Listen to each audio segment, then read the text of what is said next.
नमस्ते बच्चों, Prince coaching classes के YouTube चैनल पर आपका हार्दिक स्वागत है। आज की इस क्लास में विशेष कोणों के त्रिकोणमितीय अनुपातों की सारणी को बनाना सीखेंगे। मतलब साइन कोस टेन वाली जो सारणी है उसको बनाना सीखेंगे। सारणी को मैं ट्रिक के माध्यम से बनाऊंगा जो आपको एक बार में ही समझ में आ जाएगी और आप जिंदगी में कभी भी नहीं भूलोगे। बच्चों, ये सारणी आपके 8.2 प्रश्नावली में और भविष्य में आने वाले सभी कंपटीशन एग्जामों में काम आएगी, तो आप इसे अच्छी तरह से समझ लें, ठीक है। और समझ में आ जाए तो लाइक, शेयर और चैनल को सब्सक्राइब जरूर कर लीजिएगा, ठीक है। तो शुरू करते हैं। देखो, सारणी बनाना। तो सारणी बनाने के लिए सबसे पहले तो आपको साइन कोस टेन के नाम लिखने हैं। तो देखो, यहां से लिखेंगे। सबसे पहले लिखना है साइन थीटा, फिर कॉस थीटा, फिर टेन थीटा, ठीक है, फिर कॉट थीटा, फिर सेक थीटा और लास्ट में लिखना है आपको कोसेक थीटा। ये नाम लिखने। ये नाम लिखने के बाद आपको डिग्री के नाम लिखने इधर। जैसे पहले आएगा 0 डिग्री, फिर 30 डिग्री, फिर 45 डिग्री, फिर 60 डिग्री और लास्ट में लिखना है आपको 90 डिग्री, ठीक है ना। ऐसे डिग्री के मान लिखने हैं आपको 0, 30, 45, 60 और 90। अब बेटा ये लिखने के बाद अब आपको शुरू करना है सारणी बनाना। तो कैसे बनाएंगे? देखो, दो तरीके में आपको बताऊंगा, ठीक है ना। दोनों ही तरीकों से आप बना सकते हो। सबसे पहले तो आपको क्या करना है, यहां से 0 से गिनती स्टार्ट करनी है, गिनती लिखनी है 0 से, ठीक है ना। तो सबसे पहले देखो, यहां लिखेंगे 0, फिर यहाँ 1, फिर यहाँ 2, फिर यहाँ 3 और फिर यहाँ 4। ऐसे 0 से 4 तक गिनती लिखनी है। लिख दिया। अब इनमें सबसे बड़ा अंक 4 है, तो आपको क्या करना है, इन सब में 4 का भाग देना है। सब में 4 का भाग लगाना है। देखो, यहाँ भी 4 का भाग, यहाँ भी 4 का भाग, यहाँ भी 4 का भाग, यहाँ भी 4 का भाग और यहाँ भी 4 का भाग। सब में 4 का भाग लगाना है। पहले तो 0 से 4 तक गिनती लिखनी है। 4 सबसे बड़ा अंक है, तो सब में 4 का भाग लगाना है। तो लगाएंगे। देखो, 4 का भाग 0 में लगाएंगे तो 0 आएगा। अब देखो, 4 का भाग 1 में नहीं जाता, तो इसको 1/4 ही लिखेंगे, ठीक है। अब देखो, यहाँ पर इन दोनों में 2 का भाग जा रहा है, तो 2 का भाग इसमें 1 बार, 2 का भाग इसमें 2 बार, तो यहाँ लिखेंगे 1/2, ठीक है। अब एक भाग नहीं जा रहा है, इसको सेम लिखेंगे 3/4, ठीक है। अब देखो, 4 का भाग 4 में 1 बार जाएगा, तो यहाँ लिखेंगे 1। अब भाग करने के बाद इन सब का वर्गमूल निकालना है आपको, अंडर रूट निकालना है। तो यहाँ देखो, सबका अंडर रूट निकालेंगे। सबका क्या निकालोगे? अंडर रूट, ठीक है ना। सबका अंडर रूट निकालना है आपको, तो निकालते हैं, ठीक है। 0 का वर्गमूल कितना होता है? 0। 0 का अंडर रूट निकालोगे तो 0 आएगा। मतलब आपके सबसे पहले साइन थीटा के मान आएंगे, तो 0 का अंडर रूट क्या आएगा? 0, ठीक है। अब 1/4 का अंडर रूट निकालेंगे, तो 1 का अंडर रूट निकालते हैं ना तो 1 ही आता है, और 4 का निकालते हैं तो 2 आता है, तो इसका मान आएगा 1/2, ठीक है। अब 1/√2 का भी हमें वर्गमूल निकालना है। तो देखो, 1 का वर्गमूल तो 1 ही होता है, लेकिन बच्चों 2 का वर्गमूल नहीं निकलता, और जिसका वर्गमूल नहीं निकलता है उसको हम अंडर रूट में रहने देंगे। तो यहाँ आएगा आपके अंडर रूट का 2, ठीक है। अब देखो, अभी यहाँ पर इनका भी वर्गमूल निकालना है, तो 3 का वर्गमूल निकालते हैं तो 3 का वर्गमूल नहीं निकलता है। नहीं निकलता है तो उसे हम लिखेंगे अंडर रूट 3। अब बटे में 4 का वर्गमूल निकलता है आपके 2, ठीक है, क्योंकि 2 को 2 से गुणा करने पर 4 आ जाता है, जबकि 3 किसी को किसी से गुणा करने पर नहीं आता है। 1 का वर्गमूल निकालोगे तो 1 ही आएगा, ठीक है। तो ये आपके आ गया साइन थीटा का मान, ठीक है। तो सबसे पहला काम तो आपको इस प्रकार से साइन थीटा का मान ज्ञात कर लेना है। अब बाकी जो मान है ना वो सभी साइन थीटा से बन जाएंगे। तो पहला तरीका तो ये हो गया। अब दूसरा तरीका ये है कि मान लो आप ऐसे नहीं ज्ञात करना चाहते हो, तो आपको क्या करना है, साइन थीटा का जो मान है वो याद कर लेना है।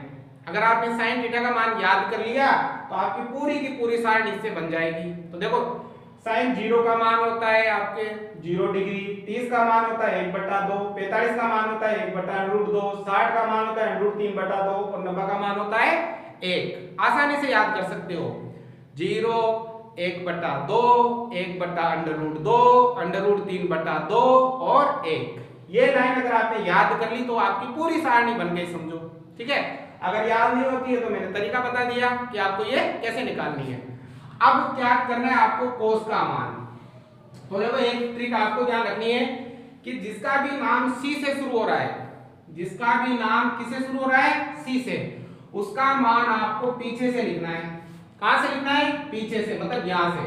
तो देखो यहाँ सी है, यहाँ भी सी है और यहाँ भी सी है, तो इन तीनों के मान हम पीछे से लिखेंगे। कैसे, देखो यहाँ आएगा 1, यहाँ आएगा √3/2, यहाँ आएगा 1/√2, यहाँ आएगा 1/2 और यहाँ आएगा 0। तो ये आ गया आपके cos थीटा का मान, है ना, कितना आसान। अब बेटा टेन का मान निकालना है। ठीक है, तो टेन का मान कैसे आता है, जो आपका टेन थीटा है ना, उसका मान आता है साइन थीटा में भाग दे दो cos थीटा का। अगर cos थीटा का भाग दे दे साइन थीटा में, cos का भाग किसमें दे दें, साइन में, तो किसका मान आ जाता है, टेन थीटा का मान आ जाता है। मतलब इसका भाग इसमें देना है, इसका भाग इसमें देना है, इसका भाग इसमें देना है, इसका भाग इसमें देना है और इसका भाग इसमें देना है, तो आपके टेन का मान आ जाएगा। कैसे, देखो ध्यान लगा बेटा, देखो यहाँ पर अगर एक का भाग 0 में देते हैं, एक का भाग 0 में देते हैं तो 0 आता है। एक का भाग 0 में देंगे तो क्या आएगा, 0 आएगा।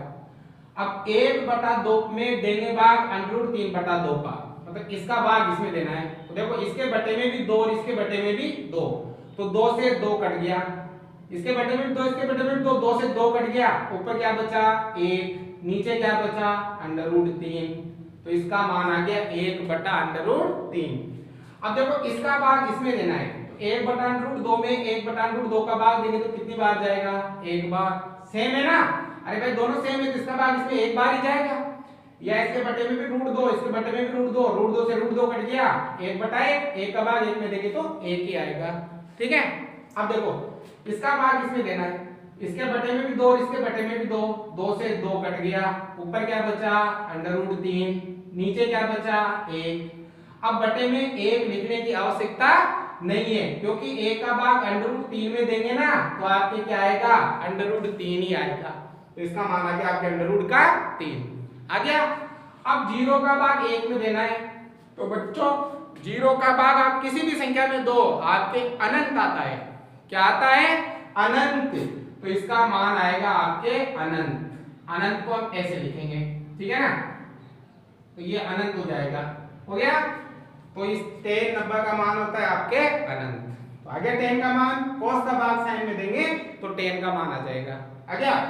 अब निकालना है कोट का मान, तो अभी मैंने क्या बताया कि जिसका भी नाम सी से शुरू हो रहा है उसको हम पीछे से लिख देंगे, तो यहां से लिखेंगे अनंत, फिर आएगा √3, फिर आएगा 1, फिर आएगा 1/√3, फिर आएगा 0, तो ये आ गया आपके किसका मान, कोट का मान।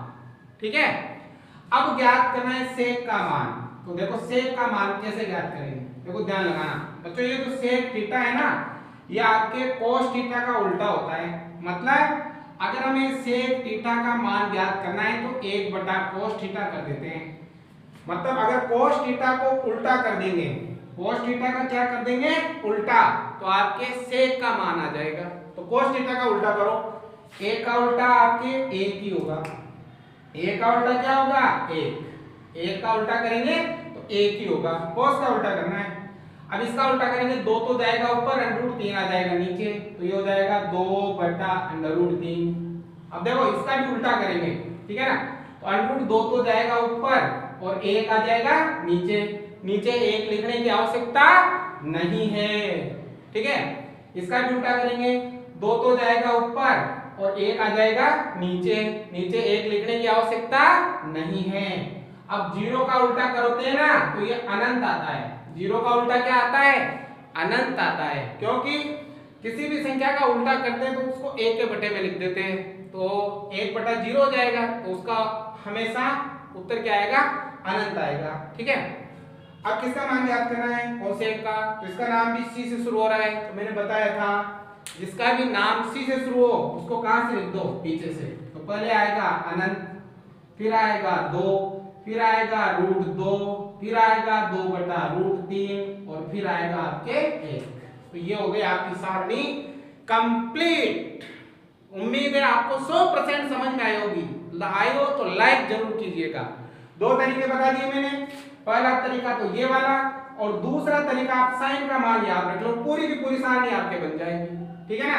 तो आप अच्छी तरह से इसे समझे। अगर एक बार में नहीं आए हो तो दोबारा देख के समझे, आप कभी भी नहीं भूलोगे। ठीक है? अब लाइक तो बनता है आपका, लाइक तो जरूर